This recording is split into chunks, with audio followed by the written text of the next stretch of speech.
ତା ବାପକୁ ମାରିଥିଲା। କିଏ ମାରିଥିଲା? ସେଇ ପୁଅ କଣ ପୁଅ ନା କଣ? କୁନି ମିଶ୍ର, ଗଣେଶ ମିଶ୍ର।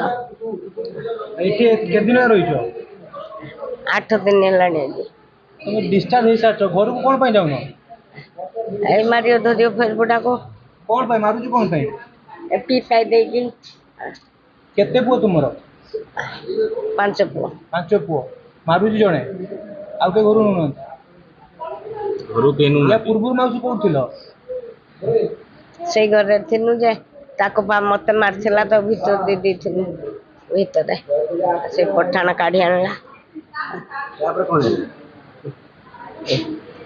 କାଢି ଆଣିଲା ଯେମିତି, ସେ ବଦମାସ କଲା ଯେମିତି, ସାନ ପୁଅ ନେଇଗଲା। କହିଲା ତୁ ପଳେଇ ଚାଲ, ମୋ କତିରେ ରହିବୁ। ସେ 4 ଘର ନେଇକି ମୋ 10 ମାସ ହେଲା ରଖିଲା। ଏଇ ବୁଢା ତା ଭଉଣୀ ଘରେ ଥିଲା। ଆଉ ଭଉଣୀ ଘରୁ ଆସିକି ସେ ଭଉଣୀ ଘର ପଠେଇଦେଲେ ଟେମ୍ପୁ କରିକି।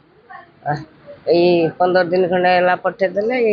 ଏଇ ବଡ଼ ପୁଅ କତିରେ 2-3 ଦିନ ରହିଲା। ଆଉ ରହି କଣ ଚା ପିଇତେ ହେଲା, ତାକୁ କଚେରୀରୁ ଘୋଷାଡ଼ିକି ନେଇକି ଘରେ ପୁରେଇକି ପିଟା ମରା କରିକି, ଗୁଡ଼ ଚାଲୁଥିଲା ଆଉ ଚାଲି ପାରୁନି। ଆଉ ଇଏ କରୁଛି, ଗୁଡ଼ ବି ନାଗୁନି। କହନ୍ତି ବେଉସ ହେଇଥିଲା, କଟକ ନବାର ହୋସ ଆଇଲା। ଆଉ କଣ କରିବୁ? ଆଉ କେହି ପୁଅ ଘରକୁ ନଉନାହାନ୍ତି? ଆଉ 4 ପୁଅ କେହି ଘରକୁ ନଉନାହାନ୍ତି? ପୁଅ ଯୋଉ ବାଡେଇଥିଲା ଥାନାରେ ଜଣେଇଥିଲ? ଥାନା ବାଲା କଣ କହିଲେ?